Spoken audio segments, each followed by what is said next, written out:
자, 이 마태복음이라는 성경은 구약 성경의 예언을 믿고 있었던 이스라엘 사람들에게 전해진 성경입니다. 그래서 마태의 초점은 구약 성경이 예언하고 있는 메시아가 바로 예수님입니다. 라는 이 사실을 계속해서 증거하기 위해서 쓰였지요. 그래서 1장에서는 구약에 예언된 아브라함의 후손이자 다윗의 후손으로 오시는 예수님이 성경에 예언된 메시아입니다. 이 예언을 증거를 했고요. 2장에서도 하나님께서 선지자들을 통해서 예언했던 메시아가 바로 예수님입니다. 이 사실을 증거를 하고 있는 겁니다. 마태복음 2장 14절부터 16절을 다시 한번 봅니다. 요셉이 일어나서 밤에 아기와 그의 어머니를 데리고 애굽으로 떠나가 헤롯이 죽기까지 거기 있었으니 이는 주께서 선지자를 통하여 말씀하신 바 애굽으로부터 내 아들을 불렀다 함을 이루려 하심이라.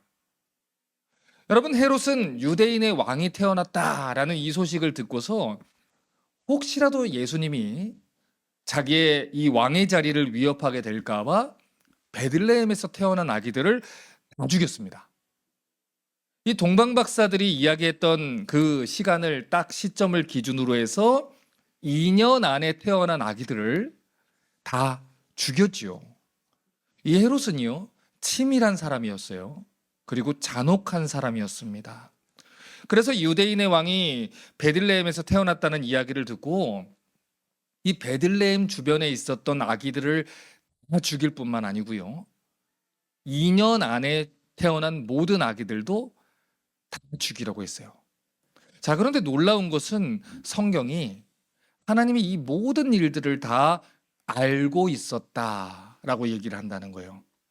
그래서 헤롯이 이 명령을 내리기도 전에 요셉에게 천사를 보내셔서 애굽으로 이 마리아와 아기 예수님을 데리고 도망가라는 명령을 주셨다는 것이죠. 자, 그런데 방금 읽은 이 구절에서 우리가 주목해 볼 표현이 하나 있습니다.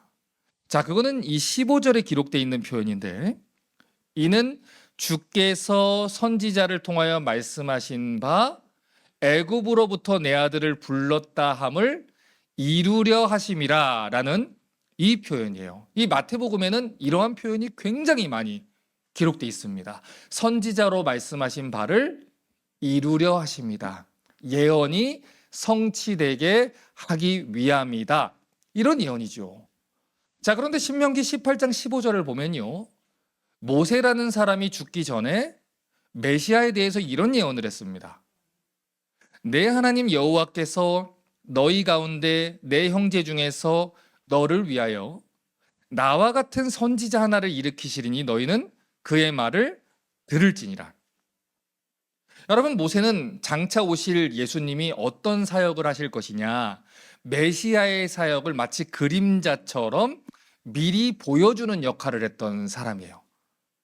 그래서 하나님의 율법을 선지자로서 이 백성들에게 가르쳤을 뿐만 아니라 이스라엘을 바로와 애굽의 노예 상태에서 해방시키는 그런 역할을 했지요. 그런데 모세가 메시아에 대해서 예언을 할 때 뭐라고 예언을 했냐면, 메시아는 나와 같은 사역을 할 겁니다. 그러니 그 메시아가 오면 그 말씀에 순종해야 됩니다. 이런 얘기를 했다는 거예요. 그래서 이 말씀을 알고 있었던 이 유대 사람들은 장차 오실 메시아에 대해서 이야기를 할 때 마치 모세처럼 우리를 해방시킬, 노예로부터, 속국으로부터 해방시킬 존재다라는 것을 기대를 했다는 것입니다. 여러분, 실제로 창세기의 기록을 보면 하나님이 이스라엘 백성들을 출애굽시키기 전에 야곱과 그의 자손들을 어디로 부릅니까? 애굽으로 피신을 시키는 장면이 나옵니다. 자, 재미있는 사실은 그때도 하나님은 요셉이라는 사람을 통해서 이스라엘을 애굽으로 피신을 시켰고, 오늘 마태복음에서도 요셉이라는 사람을 통해서 예수님을 애굽으로 피신을 시키고 있다는 거예요. 오늘 이 마태복음 2장에서 성취됐다라고 하는 이 말씀은 호세아 선지자가 예언한 말씀입니다. 호세아가 11장 1절과 2절에서 이렇게 예언을 해놨어요. 이스라엘이 어렸을 때 내가 사랑하여 내 아들을 애굽에서 불러냈거늘 선지자들이 그들을 부를수록 그들은 점점 멀리하고 바알들에게 제사하며 아로새긴 우상 앞에서 분향하였느니라. 여러분, 이거는 시적인 표현이에요. 이스라엘이 어렸을 적에 불렀다라는 것은 이스라엘이 민족 단위가 아니라 아주 적은 족속이었을 때, 그들이 아무런 능력도 없고 자기를 지킬 힘도 없고 아주 미약한 한 가정에 불과했을 때, 심지어 우상을 섬기던 아브라함의 가정이었을 때, 그를 하나님이 불러내시고 돌보시고 지키시고 하셨는데 그들이 하나님을 배신하고 우상을 섬겼다, 이 얘기입니다. 여러분, 실제로 그들이 가나안 땅에 갔을 때 어떻게 했습니까? 하나님을 배신하고 우상을 섬겼어요. 모세가 분명히 얘기했거든요. 너희가 가나안 땅에 들어가면, 거기 가서 잘 먹고 잘 살게 되면 너희는 그때서야 너희가 모든 거를 이룬 것처럼 착각할 거야. 교만해질 거야. 하나님을 잊어버릴 거야. 내 힘으로 모든 걸 다 지킬 수 있다고 착각하게 될 거야. 그러나 그때 그렇게 하게 되면 하나님은 너를 벌하실 것이고 깨우쳐 주실 거야. 그렇게 가면 안 돼.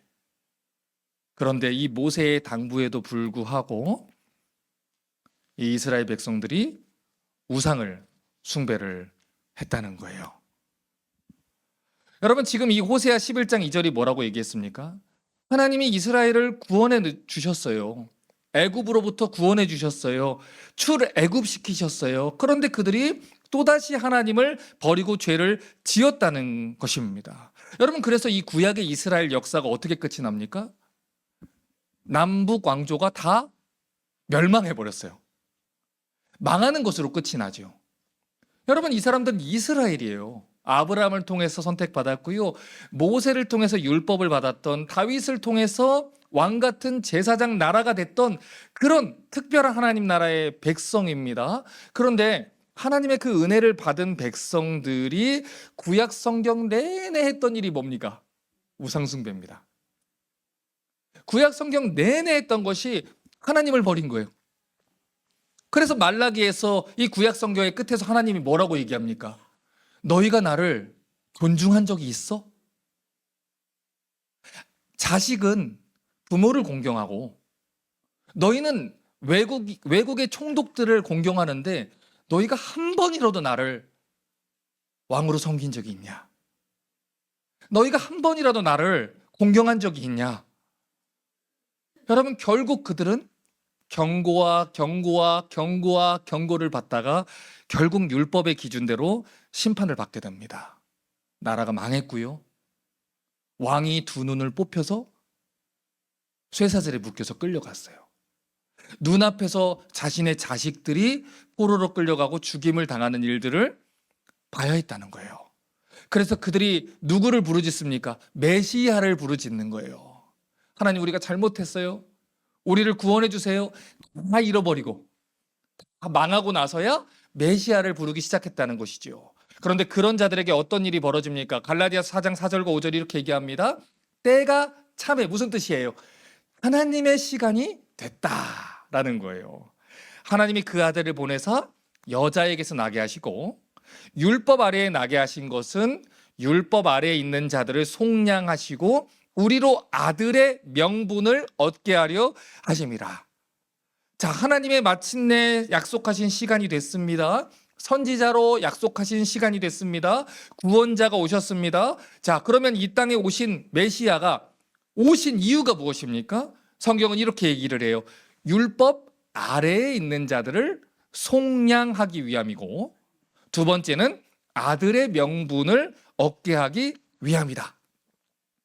자, 여기서 이 율법 아래에 있는 자들이 무슨 뜻이냐? 여러분, 좀 어렵게 느껴질 수 있어요. 자, 쉽게 말씀드릴게요. 하나님의 율법의 기준대로 심판을 받아야 되는 사람들, 이런 뜻이에요. 자, 제가 화면에 표를 하나 드려드릴게요. 깜짝 놀랐죠?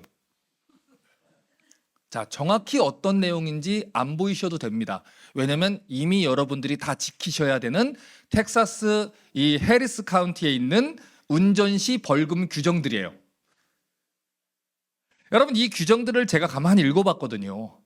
스피드 위반을 했을 때 185불, 안전벨트 안 하면 125불. 제일 무서운 벌금이 뭐냐? 멈춰 있는 스쿨버스를 그냥 지나갔을 때 1,080불. 지나가시면 안 돼요, 스쿨버스. 1,080불입니다. 여러분, 우리가 살고 있는 이 텍사스 주의 한 카운티가 이런 법률을 규정으로 세워두고 이 법을 어긴 사람들을 법대로 심판을 하게 되어 있다는 거예요. 이게 바로 율법 아래에 있는 자들이란 뜻이에요. 하나님의 율법은 거룩합니다. 이 세상 어떤 나라의 법보다 엄하고 분명한 처벌 기준이 있어요. 자, 그런데 지금 이 법이 정해놓은 것처럼 스쿨버스를 패스하면 1,080불 이렇게 정해놓은 것처럼 하나님의 율법을 어긴 자들에게 하나님 나라의 율법은 법령을 정해놨습니다. 그게 로마서 6장 23절이에요.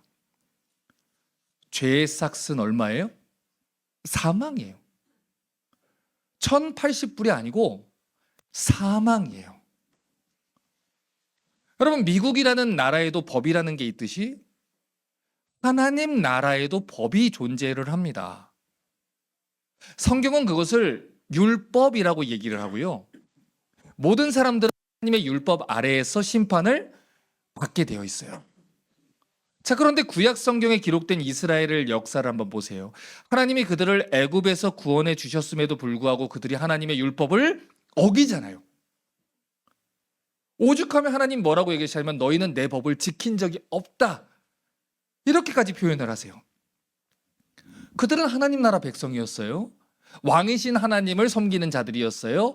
하나님 나라의 법을 지켜야 되는 사람들이었어요. 그런데 그 법을 어겼습니다. 그러면 어떻게 됩니까? 그 나라의 왕이신 하나님이 그 나라의 법률대로 그 나라 백성들을 처벌을 하게 되어 있는 거예요. 내가 그 나라 백성이 아니라면 상관이 없어요.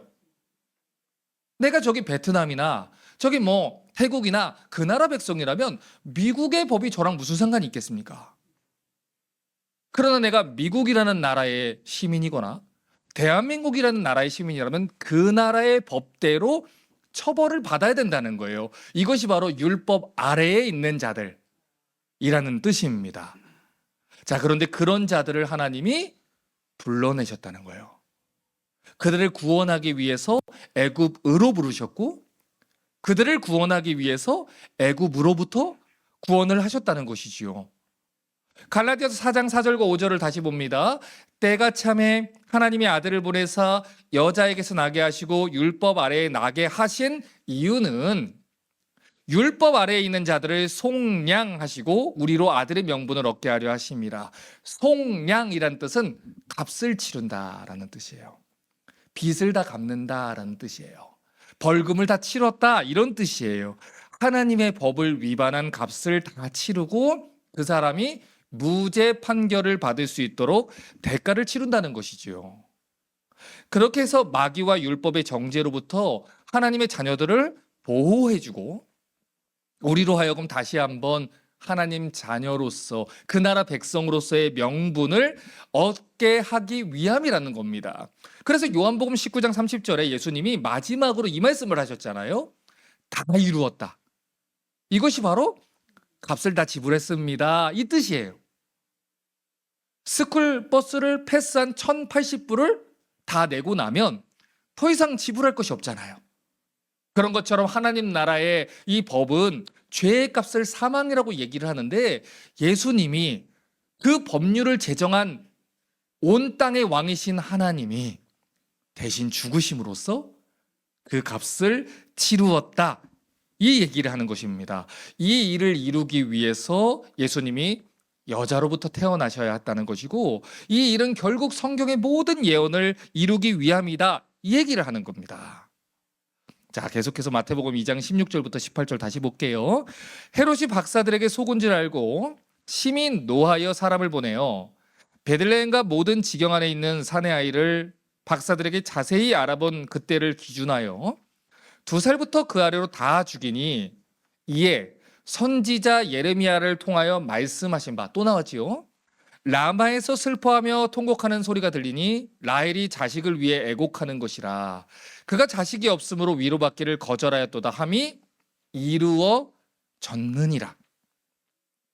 성경은요, 헤롯이 2살 이하의 아기들을 학살할 것을 이미 다 하나님이 아셨다라고 얘기를 해요. 이 사건을 예레미야 선지자를 통해서 예언을 해뒀다는 것이지요. 자, 예레미야가 어떻게 예언했을까요? 예레미야 31장 15절을 보면 이렇게 얘기합니다. 여호와께서 이같이 말씀하시니라. 라마에서 슬퍼하며, 라마는 베들레헴에 있는 지역이에요. 슬퍼하며 통곡하는 소리가 들리니 라헬이 그 자식 때문에 애곡하는 것이라. 슬피 우는 것이지요. 그가 자식이 없어져서 위로받기를 거절하는도다. 여러분, 지금 이 말씀을 여러분 이해하시려면 라헬이라는 여자가 어떤 여자인가 여러분이 이해가 조금 필요해요. 여러분, 라헬이라는 여자는요, 야곱이 사랑한 여자입니다. 그런데 야곱의 아내로서 이 여자는요, 자식에 대한 굉장한 집착을 가지고 있었던 그런 사람이에요. 자신의 언니였던 레아라는 여자가 4명의 아들을 줄줄이 이렇게 낳을 때까지 자식을 갖지 못했기 때문에 이 자식이 없는 서러움을 크게 가지고 있었던 여자입니다. 그런데 그런 라헬에게 하나님이 요셉이라고 하는 아주 귀한 아들을 주셨어요. 그리고 얼마 후에 베냐민이라고 하는, 우리 벤자민이라고 하죠? 그런 아들을 또 주셨어요. 그런데 문제가 뭐냐? 라헬이 베냐민을 낳다가 죽었다는 거예요. 아이를 낳고 산모가 죽었다는 거죠.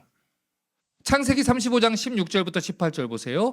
그들이 베델에서 길을 떠나 에브랏에 이르기까지 얼마간 거리를 둔 곳에서 라헬이 해산하게 되어 심히 고생하여 그가 난산할 쯤에 산파가 이르되 두려워하지 말라. 지금 내가 또 아들을 낳느니라 하며 그가 죽게 되어 혼이 떠나려 할 때 아들의 이름을 뭐라고 불러요?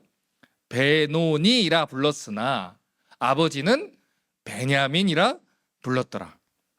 여러분, 이 라헬이요, 사랑하는 아들 이 베냐민을 품에 제대로 안아보지도 못하고 죽었어요. 그래서 너무 슬퍼서 이름을 베노니라고 지었습니다. 이 베노니라는 이름의 뜻이 슬픔의 아들이란 뜻이에요. 엄마가 너를 두고 가는 게 너무 슬프다. 그래서 베논이라고 지은 거예요. 그런데 여러분 생각해 보세요. 아들 이름을 이렇게 지어두면은 이 아들이 평생 동안 얼마나 슬퍼하면서 살겠어요. 여러분, 예전에 저희 딸 이름을 지을 때 저희 아버지한테 이름을 부탁했거든요. 그랬더니 저희 원로 목사님한테 가서 이름을 지어달라고 하셨나 봐요. 근데 그때 이제 장미란 선수가 역도 선수에서 금메달 딸 때인데 장미란처럼 튼튼하게 자라라 이래서 광미란 어떠냐 그래서 제가 거절해서 넌 아빠의 은혜를 알아야 된다. 너 미란이 될 뻔했다. 제가 그랬는데 의미를 담는 거 아니에요. 우리가 이름을. 그런데 자식 이름을 지금 슬픔의 아들이라고 지어놓으면 이 아이가 평생 살면서 누가 베노니 할 때마다 엄마 죽음이 생각날 거 아닙니까? 그래서 아버지였던 야곱이 이름을 바꾼 거예요. 베냐민이라고 바꿔준 거예요. 권능의 오른손의 아들이라는 이 뜻으로 이름을 바꿔주셔서 너의 어머니가 없을지라도 하나님이 너를 오른손으로 붙잡고 계신다. 이런 뜻으로 이름을 바꿔준 것이지요. 자, 그런데 이 라헬이 이런 식으로 죽음을 맞았기 때문에 라헬은 이스라엘 사람들이 생각을 할 때 언제나 슬픔의 어머니 이런 이미지가 있었어요. 게다가 이 창세기 49장 31절을 보면 사람들이 라헬을 더 불쌍하게 여기는 이유가 있습니다. 아브람과 그의 아내 사라가 거기 장사됐고 이삭과 그의 아내 리브가도 거기 장사됐고 나도 레아를 그곳에 장사했노라. 자, 그러니까 아브라함하고 사라, 이삭과 리브가, 야곱과 레아는 막벨라 굴이라고 하는 가족묘에 이 시체가 안치가 됐어요. 그런데 오직 라헬만 베들레헴 길가에서 아들을 낳다가 죽어서 그 베들레헴 길가에다가 안치를 한 거예요. 창세기 35장 19, 20절 보세요. 라헬이 죽음에 에브랏이 에브라다 같은 지명입니다. 베들레헴 길에 장사됐고 야곱이 라헬의 묘에 비를 세웠더니 지금까지 라헬의 묘비라 일컫더라. 자, 그런데 이런 이미지를 이스라엘 백성들이 가지고 있잖아요. 우리는 2000년이 훨씬 지났으니까 우리는 이걸 모르지만 이스라엘 사람들은 이런 사건을 알고 있기 때문에 예레미야 선지자가 이스라엘 백성들이 바벨론에 의해서 이 자녀들이 포로로 끌려가는 모습을 바라보면서 시적인 표현을 그렇게 한 거예요. 예레미야 31장 15, 16절 보세요. 라마에서 슬퍼하며 통곡하는 소리가 들리니 라헬이 자식 때문에 애곡하는 것이라. 그가 자식이 없어져서 위로받기를 거절하는도다. 여호와께서 이같이 말씀하시니라. 내 울음소리와 내 눈물을 멈춰라. 내일에 삭슬 받을 것인즉 그들이 대적의 땅에서 돌아오니라. 여호와의 말씀이니라. 자, 그러니까 이스라엘 백성들이 하나님 앞에 범죄했거든요. 그래서 하나님이 신명기 법에 계속 사실 경고를 했었어요. 너 하나님의 법을 어기면, 너 가나안 땅에 가서 하나님 잊어버리고 또 교만하고 그 앞에 하나님을 지우고 우상 섬기면 너 심판받을 거야. 하나님 나라의 율법대로, 율법 아래 심판받을 거야. 그러니까 그렇게 하지 마. 하나님 잊어버리지 마. 왕을 배신하면 안 돼. 이렇게 계속 모세가 경고를 했단 말이죠. 그런데 그들이 하나님을 배신했어요. 그래서 하나님은 스쿨버스를 지나가면 1080불 법률대로, 경고한 대로 그들을 바벨론에 의해서 심판받게 하신 거예요. 그런데 그거를 이미 알고 있었음에도 불구하고 후회를 해도 어떻게 돼요? 늦은 거예요. 그렇게 선지자들을 통해서 경고를 했는데도 회개하지 않고 있다가 늦은 거예요. 여러분, 신명기 28장 15절은 이렇게 경고를 합니다. 내가 만일 내 하나님 여호와의 말씀을 순종하지 아니하여 내가 오늘 내게 명령하는 모든 명령과 규례를 지켜 행하지 않으면 이 모든 저주가 내게 임하여 내게 이를 것이니. 여러분, 제가 지난번 말씀드렸지요. 우리가 너무 좋아하는 네가 나가도 복을 받고 들어와도 복을 받고 네 떡반죽국이 복을 받고 종들이 복을 받고 하는 거는 신명기 28장부터 14절까지가 기록돼 있고 15절부터 70절까지는 이 수많은 구절들이 다 지키지 아니하면 이라는 법률이 기록돼 있다. 마치 방금 전에 이 텍사스 운전법규가 이런 법을 어기면 이런 법의 처벌을 받게 될 것입니다 라고 한 것처럼 하나님이 이미 우리에게 규정들을 나열해서 가르쳐 주셨다고요. 그 중에 하나가 신명기 28장 25절이에요. 여호와께서 내 적군 앞에서 너를 어떻게 한대요? 패하게 하시리니 내가 그들을 치러 한 길로 나가서 그들 앞에서 7길로 도망할 것이고 내가 또 땅의 모든 나라 중에 흩어지고. 여러분, 이스라엘의 역사가 이렇게 됐잖아요. 여러분, 바벨론에 의해서, 아수르에 의해서 그들이 심판을 받았는데 교훈을 배우지 못했어요. 그래서 결국 어떻게 됩니까? 예수님이 직접 이 땅에 오셔서 말씀을 전했음에도 불구하고 끝까지 회개하지 않다가 AD 70년에 티투스 장군으로 인해서 예루살렘 성이 완전히 회파해버리고 그때부터 이스라엘이라는 국가가 전 세계에 흩어져서 셀 수 없는 시간을 국가가 존속하지 못한 채로 있었다는 것. 불과 얼마 전이라는 것. 우리가 알지 않습니까? 여러분, 이스라엘은요, 우연히 바벨론의 포로가 된 게 아니에요. 그들은 하나님의 율법을 받은 하나님 백성이었고요. 하나님과 언약을 맺은 제사장 나라였습니다. 그런데 이 고대 근동의 조약에 따르면 왕과의 조약을 깨뜨렸기 때문에 하나님도 조약서에 나와 있는 대로 그들이 바벨론에 의해서 공격받을 때 내버려 두신 거예요. 너희가 이 법을 지키면 나도 너희를 보호하고 지킬 것이다. 그러나 너희가 나에 대한 의무를 다하지 않으면 나도 너희를 보호하지 않을 것이다. 이 고대의 근동의 율법 조항대로 하나님도 그들을 내버려 두신 것이라고요. 그래서 그들이 바벨론에 의해서 공격받을 때 그들은 결국 나라가 망하고 지금은 로마의 속국이 돼버린 겁니다. 아수르, 바벨론, 페르시아, 그리스, 로마에 걸칠 때까지 하나님은 기회를 수없이 주었지만 끝까지 하나님을 섬기지 않고 돌아오지 않고 율법 아래에서 심판을 받게 된 거죠. 자, 그러면 그런 그들이 살 수 있는 방법이 무엇입니까? 성경은 계속해서 얘기했어요. 하나님 수없이 선지자들을 통해서 여호와께 돌아와라. 하나님과의 조항 충실하게 지켜라. 하나님을 섬겨라.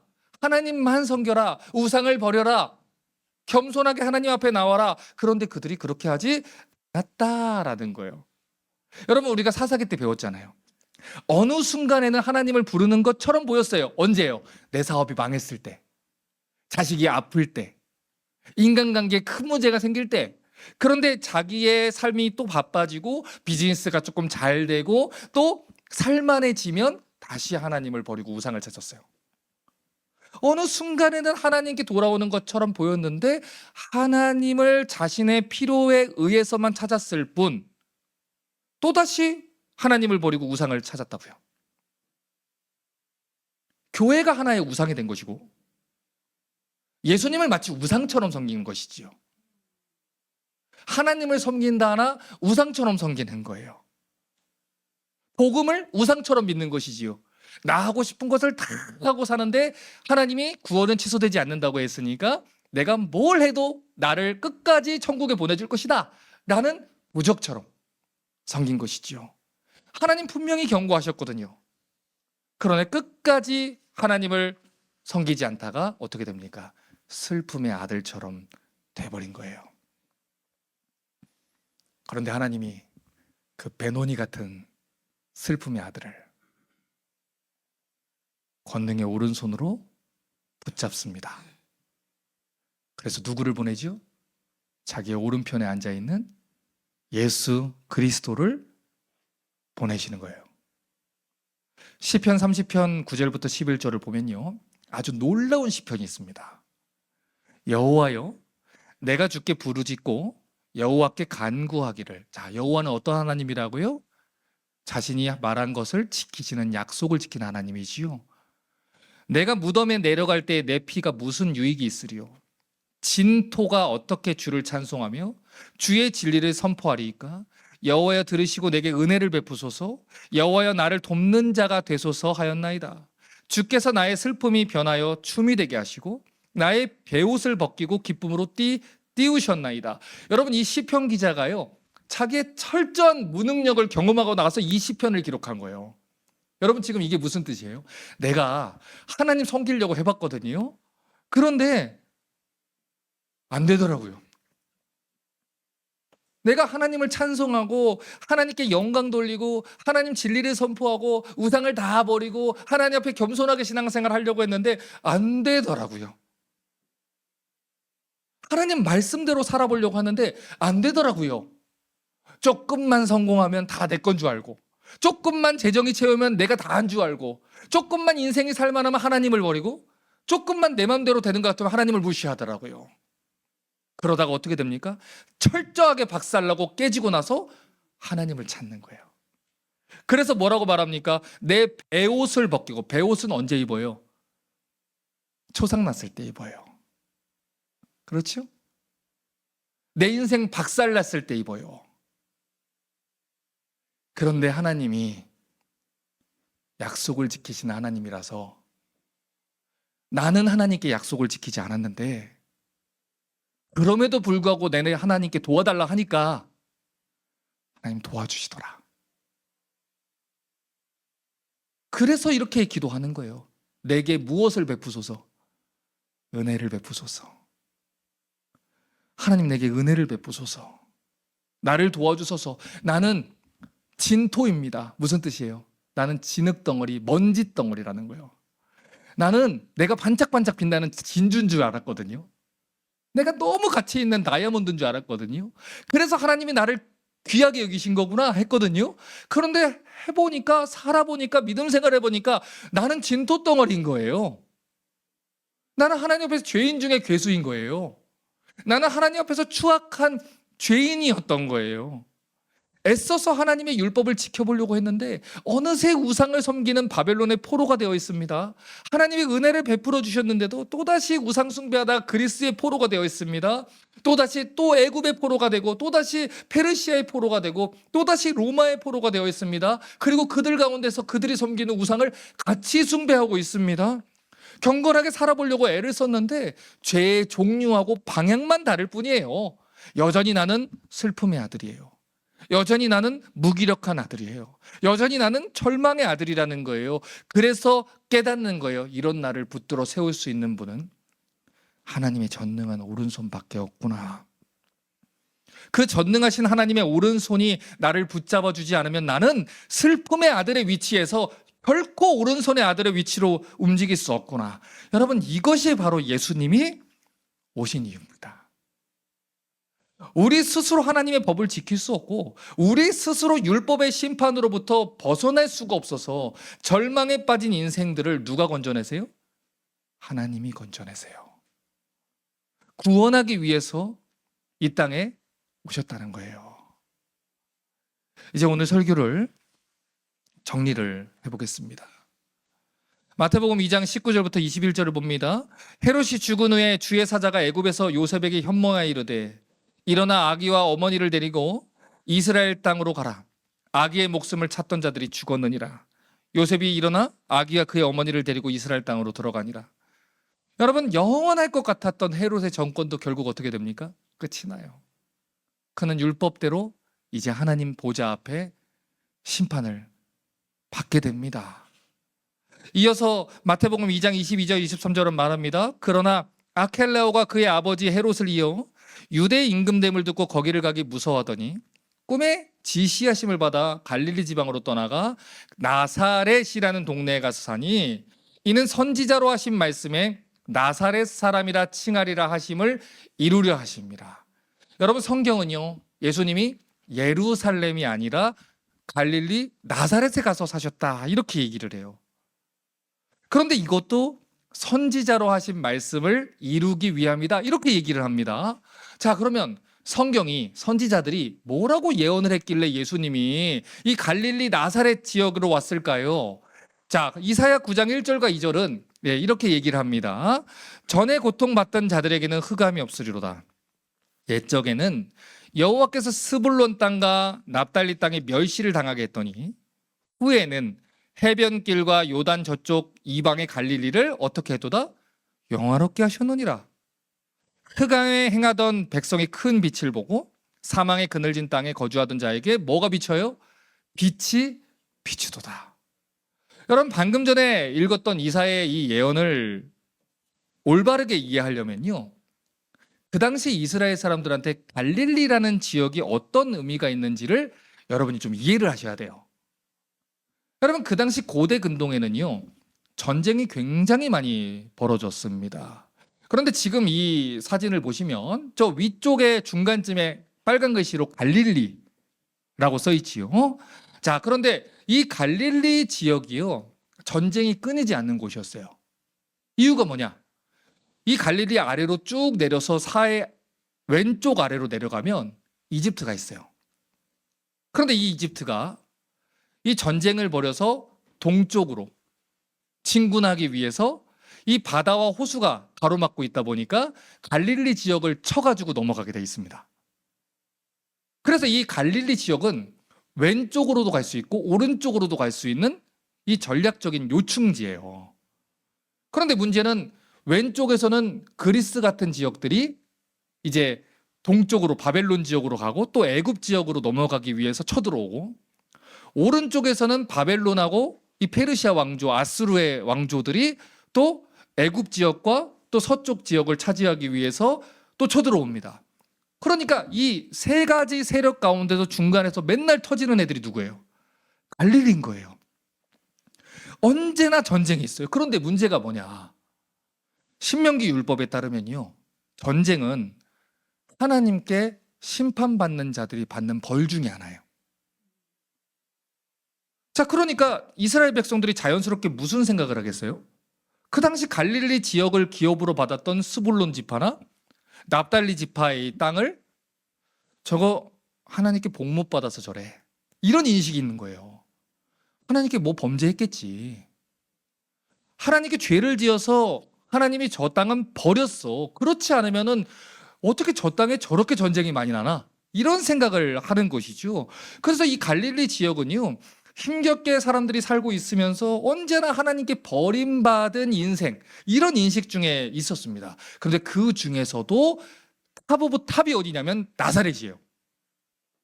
이 나사렛 지역은요, 그 중에서도 시골 중에 시골인데 그 중에서도 전쟁이 가장 심각하게 폐해를 받았던 동네 중에 하나입니다. 그러니 그 누구도 돌아보지 않고 하나님께 저주받은 지역, 그런 인식을 가진 곳이 나사렛이라는 거예요. 그러니까 여러분, 나사렛이라는 인식을 생각할 때 두 가지를 꼭 기억하셔야 돼요. 수많은 민족들의 공격으로 인해서 누더기가 된 지역이에요. 사람들의 저주와 손가락질로 인해서 마음이 찢어져 버린 지역이에요.